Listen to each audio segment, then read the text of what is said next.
Hello guys. Last lecture में हमने पढ़ा था लिमिट पॉइंट्स और आइसोलेटेड पॉइंट्स के बारे में। आज हम पढ़ेंगे क्लोज सेट के बारे में। चलिए स्टार्ट करते हैं। क्लोज सेट पढ़ेंगे उससे पहले हम एक चीज़ पढ़ेंगे, क्लोजर ऑफ सेट। किसी सेट के लिए क्लोजर है वो क्या होगा? If S is any subset of R, then closure of set is defined by S bar is equals to S union S derived set. That is, closure of any set is the union of set and its derived set. यानी हम किसी set में अगर उसके limit points को include करा देते हैं तो वो क्या बन जाता है उसके सेट के लिए? क्लोजर। उसके बाद डेफिनेशन लिखिए, closed set if S closure is equals to S, then set S is called closed set. यानी किसी सेट के लिए अगर उसका क्लोजर उसी सेट के इक्वल आ जाता है तो उसे हम क्या बोलेंगे? क्लोज्ड। या फिर इसका दूसरा क्या बोल सकते हो, देखिए S का क्लोजर है वो S union S derived set होता है और वो S कब आ सकता है? देखिए अगर A यूनियन B कर रहे हैं वो A कब होगा? जब B है वो A में कंप्लीटली कंटेन कर रहा हो तभी तो होगा। यानी S union S derived set है वो S आना चाहिए, और ये कब पॉसिबल है? जब S डेराइव्ड सेट है वो S में कंटेन करे। तो इसका सेकंड डेफिनेशन आप ये लिख सकते हो, that is if S derived set contains in set S, then S is closed set। या फिर इसको लैंग्वेज में क्या लिख सकते हो, इफ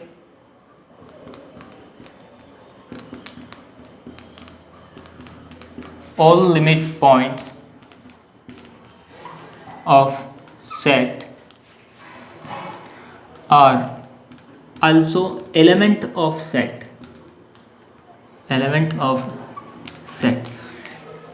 यानी जितने भी लिमिट पॉइंट आ रहे हैं वो सारे के सारे सेट के लिए क्या होने चाहिए? एलिमेंट भी होने चाहिए।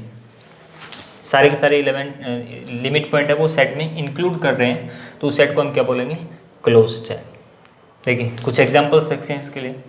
सबसे पहले set of natural number n को चेक कर लेते हैं। इसके लिए क्लोजर निकालेंगे। क्लोजर क्या आता है उसके आधार पे हम देखेंगे कि सेट क्लोज है कि नहीं है। इसके लिए हम जानते हैं कि इसका डेराइव्ड सेट जो होता है वो 5 होता है, because that does not exist any real number which makes limit point for this set n। उसका डायरेक्ट सेट क्या आ गया? 5। दिस इम्प्लाइज इसका जो क्लोजर आएगा वो क्या आएगा? n union direct set of n, यानी n में यूनियन करवा दीजिए। अब डायरेक्ट सेट क्या आएगा? 5। और ये क्या आ गया हमारा? n। देखिए सेट n का जो क्लोजर आ रहा है वो क्या मिल गया हमें? n मिल गया। और किसी सेट का क्लोजर अगर उसी के इक्वल आ जाता है तो उसे हम क्या बोलेंगे? Close. So n is closed.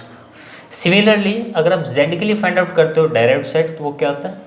5। So it's closure will be equal to z union 5 and hence it's closure will be z। तो यहाँ से आपका z भी क्या हो गया? क्लोज्ड। देखिए n क्लोज हो गया, z क्लोज हो गया। नेक्स्ट एग्जांपल हम लेते हैं q के लिए। q को देखिए, since direct set of q is R, so it's closure will be equal to q union direct set of q, and direct set of q is R and q union R is R. So closure of q is equals to R, which is not equal to itself. So q is not closed. Q is not closed. And similarly QC, closure of QC is also equal to R, which is not equal to itself, that is not equal to QC. Hence QC is not closed. तो जब हम open set पढ़ रहे थे तब हमने ये देखा था कि Q और C ना तो ओपन बन रहे थे और यहाँ पे हमने देख लिया कि नहीं क्लोज बन रहे हैं। ठीक है, चलिए नेक्स्ट एग्जांपल करते हैं। जैसे हमारा कोई सेट है S1 which is 2 + 1/n² where n is natural number n। इस सेट के लिए हमें चेक करना है कि सेट क्लोज है कि नहीं है। सबसे पहले सेट के कुछ एलिमेंट्स लिख लेते हैं, उसका डायरेक्ट सेट निकाल लेते हैं, फिर इसका क्लोजर फाइंड आउट करेंगे। S1 के देखिए एलिमेंट्स, n को 1 पे 2, जब n2 पुट करेंगे तो 2 + 1/2², ये 1² था, 2 + 1/3² and so on. So clearly the direct set of S1 is equals to, देखिए ये जब n है वो इन्फानाइट पे अप्रोच हो रहे हैं तो ये जो वैल्यू आएगी वो 0 पे अप्रोच हो जाएगी और लिमिट पॉइंट हमें क्लियरली क्या मिल रहा है 2। अब यहाँ पे देखिए लिमिट पॉइंट हमें मिल गया 2, लेकिन जो 2 लिमिट पॉइंट है वो सेट S1 में बिलोंग नहीं कर रहा है। It means derived set S1 is not containing in set S। या फिर ये बोल दीजिए कि इसका जब वो क्लोजर फाइंड आउट करेंगे हम तो S यूनियन S1 प्राइम, तो ये क्या नहीं आएगा, किसके इक्वल नहीं आएगा, सेट S1 के इक्वल नहीं आएगा इसका क्लोजर। तो यहाँ से हम क्या कहेंगे, S1 इज नॉट क्लोज्ड। देखिए बिल्कुल सिंपल शब्दों में कोई भी सेट है उसको हम क्लोज कब बोलेंगे, जब या तो उसके लिए कोई लिमिट पॉइंट एग्जिस्ट कर ही नहीं रहा हो, यानी किसी सेट का हमने डायरेक्ट सेट निकाला सेट ऑफ लिमिट पॉइंट्स और वो क्या आ गया 5, that is that does not exist any limit point for this set S। तो ये डेफिनेटली ये जो प्राइम आया है S प्राइम डायरेक्ट सेट वो उस सेट S में कंटेन कर जाएगा। और ये कंडीशन किसके लिए होती है, क्लोज के लिए, क्योंकि इस केस में इस सेट का जो क्लोजर आएगा वो क्या आ जाएगा S के इक्वल आ जाएगा। तो पहला केस, किसी सेट के लिए या तो कोई लिमिट पॉइंट एग्जिस्ट करे ही नहीं तो सेट क्लोज हो जाएगा। सेकंड केस, ये था हमारा केस फर्स्ट, अगर लिमिट पॉइंट एग्जिस्ट कर रहे हैं यानी इसका हमने डायरेक्ट सेट फाइंड आउट किया और वो नॉन एम्प्टी आ रहा है, तो ये कंडीशन होनी चाहिए कि सारे के सारे लिमिट पॉइंट है वो सेट S में कंटेन करने चाहिए, तो उस केस में क्या हो जाएगा क्लोज्ड। इसके अलावा देखिए कुछ एग्जांपल्स, जैसे R का जब क्लोजर निकालेंगे तो definitely R union R prime, और R का जो डायरेक्ट सेट है तो वो क्या होगा R ही होगा, R यूनियन R आ जाएगा, तो R का क्लोजर क्या आ गया R। So R is also closed, and similarly phi, closure of phi is also equal to phi, so phi is also closed। phi and R are closed as well as open। देखिए इसके बाद हम देखेंगे dense sets, definition लिखिए, dense set. देखिए dense set क्या होंगे, let A and B are subset of R, the set of real number R, then A is said to be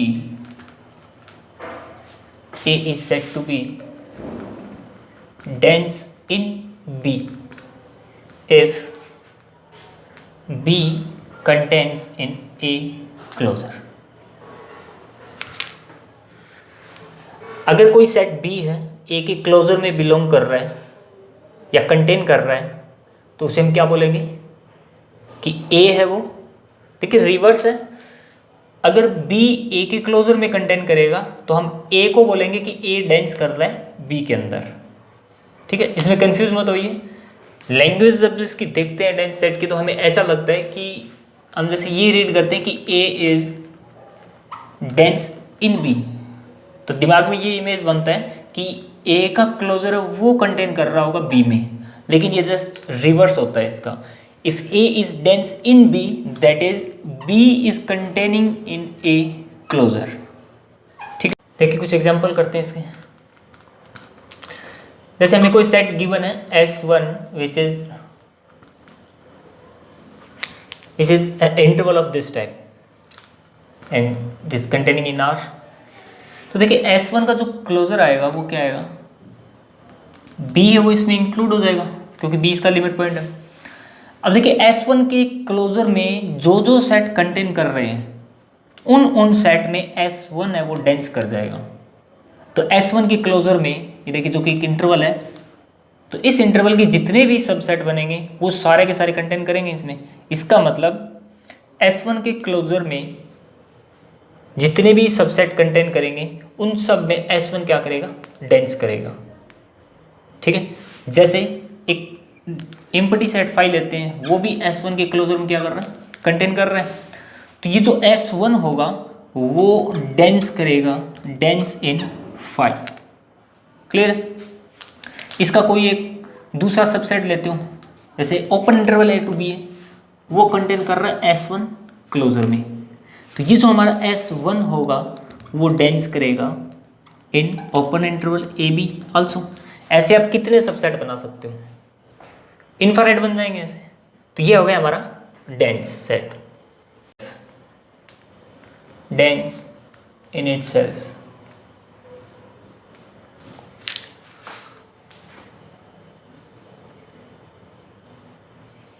If any set A contains in direct set of A, then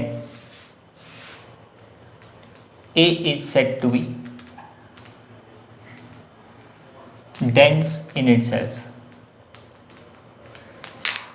देखिए example, basically अगर set के सारे element उसके लिए limit point भी बन जाएं तो सेट को हम क्या बोलेंगे, डेंस इन इटसेल्फ। एक एग्जांपल करते हैं, जैसे हमारा क्लोज इंटरवल 2 to 3 है। क्लियर, सेट के जितने भी पॉइंट हैं वो सारे के सारे इसके लिए क्या है, लिमिट पॉइंट है। यानी इसका जो जब डायरेक्ट सेट हम फाइंड आउट करते हैं तो वो क्या आता है, 2 to 3। जितने भी पॉइंट इसमें आ रहे थे वो सारे के सारे क्या बन गए, डायरेक्ट सेट में भी आ गए, यानी लिमिट पॉइंट भी बन गए। तो ये सेट S1 क्या आ गया, डेंस इन इटसेल्फ। एक दूसरा सेट लेते हैं हम, जैसे 2 to 3 ओपन इंटरवल है। ये भी देखिए, इसका भी प्राइम निकालेंगे या डायरेक्ट सेट निकालेंगे तो वो क्या आएगा, 2 to 3। देखिए हम क्लोज की बात नहीं कर रहे हैं कि इसका जो डायरेक्ट सेट आया या इसके लिमिट पॉइंट आ रहे हैं वो सेट में इंक्लूड नहीं कर रहे हैं। डेफिनेटली ये जो डायरेक्ट सेट आ रहा है वो इंक्लूड नहीं कर रहा है, कंटेन नहीं कर रहा है सेट S1 में। यहाँ पे S1 क्या नहीं है, क्लोज नहीं है, is not close because there exist 2 and 3 are 2 limit points which are not element of set S1, so this is not close. But हमें डेंस इन इटसेल्फ देखना है, हमें ये देखेंगे कि सेट के जो एलिमेंट्स हैं वो सारे के सारे लिमिट पॉइंट बन रहे हैं कि नहीं बन रहे। तो देखें ओपन इंटरवल 2 से 3 में जितने भी पॉइंट आ रहे हैं वो सारे के सारे लिमिट पॉइंट भी बन रहे हैं। तो सेट S1 हमारा यहाँ पे भी क्या हो गया, डेंस इन इटसेल्फ। चलिए नेक्स्ट डेफिनेशन देखिए, नोवेयर डेंस। नोवेयर डेंस, इसमें क्या होगा, if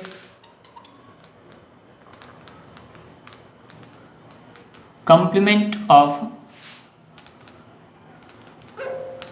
closure of set S dense in R, then S is nowhere dense।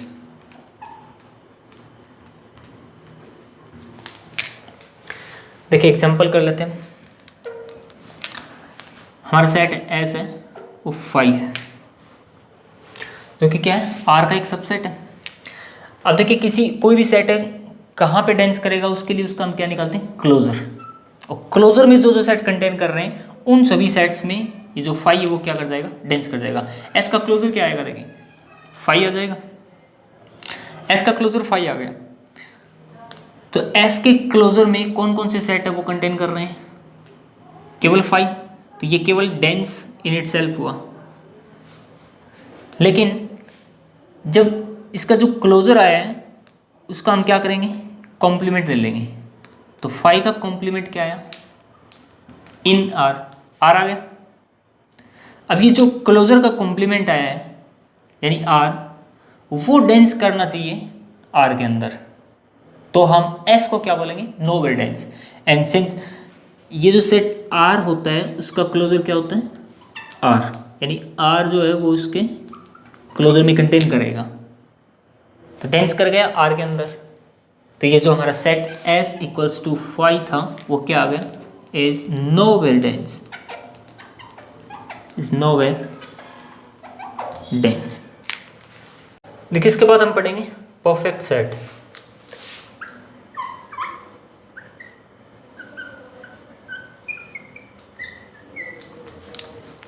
देखिए परफेक्ट सेट है वो दो चीज़ों से मिलकर बना होगा, एक तो वो सेट क्या हो क्लोज्ड, और सेकंड वो क्या हो dense in itself.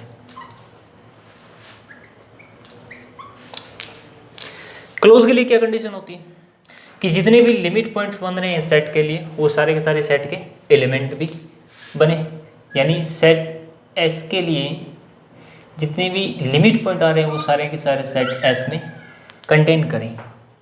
Dense in itself में क्या होता है कि सेट के जितने एलिमेंट हैं वो सारे क्या बनने चाहिए, लिमिट पॉइंट भी। तो इन दोनों को अगर मिक्स करेंगे तो कंडीशन क्या बनेगी, set should be equal to its direct set. जैसे एग्जांपल आर ले लीजिए, जब आर का डायरेक्ट सेट निकालते हैं तो वो आर में कंटेन करता है, तो आर के लिए देखते हैं कि आर है वो डायरेक्ट सेट में कंटेन करता है, that is every real number is also its limit point and every limit point for R is also its point. So R is perfect set. Similarly phi का जो direct set आता है जो कि phi खुद होता है वो phi में कंटेन करता है, और जो phi होता है वो phi के डायरेक्ट सेट में कंटेन करता है। तो ये जो हमारा सेकंड सेट था phi वो भी क्या बन गया, एक परफेक्ट सेट। एक एग्जांपल ये भी देख सकते हो, set S equals to close interval from A to B। ये क्लोज इंटरवल है A से B के लिए, तो इसके लिए जब डायरेक्ट सेट निकालेंगे तो वो क्या आएगा, ये इंटरवल वापस आ जाएगा। तो देखिए ये जो डायरेक्ट सेट है वो सेट S में कंटेन कर रहा है, या फिर ये बोल दीजिए कि सेट S है वो S डायरेक्ट सेट में कंटेन कर रहा है। तो ये सेट S जो क्लोज इंटरवल है वो भी क्या हो गया, परफेक्ट सेट। इसके बाद हमारी नेक्स्ट डेफिनेशन है कॉम्पैक्ट सेट।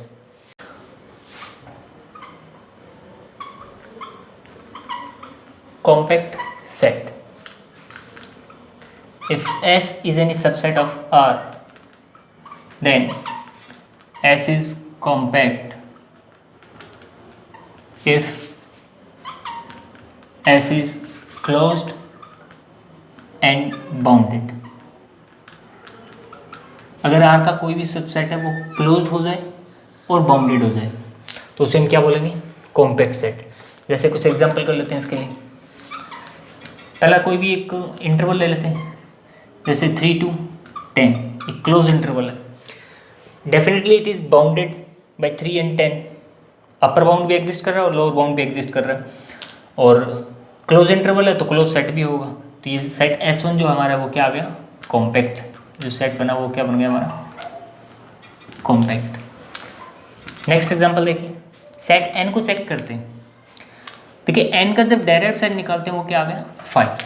या तो किसी सेट के लिए कोई लिमिट पॉइंट है वो एग्जिस्ट करे नहीं, और अगर कर रहे हैं तो वो क्या हो, सेट में एग्जिस्ट करे, तब उसको हम क्या बोलेंगे, क्लोज सेट। तो यहाँ पे डायरेक्ट सेट निकाला, इसके लिए कोई लिमिट पॉइंट नहीं मिला हमें, इसका मतलब N क्या आ गया, क्लोज्ड। तो एक कंडीशन तो प्रूव होगी कि N क्लोज है, लेकिन दूसरा क्या N जो है वो बाउंडेड है, नहीं है, केवल लोअर बाउंड एग्जिस्ट कर रही है, अपर बाउंड एग्जिस्ट नहीं कर रही। और जब तक दोनों बाउंड्स एग्जिस्ट नहीं करेंगे तब सेट को क्या नहीं बोलेंगे, अब तक बाउंडेड। तो it is not bounded, so this set N is not compact. ठीक है, चलिए गाइस आज के लिए इतना ही काफ़ी है। नेक्स्ट लेक्चर में हम पढ़ेंगे डिसजॉइंट सेट्स के बारे में, सेपरेटेड सेट्स के बारे में और कनेक्टेड सेट्स के बारे में।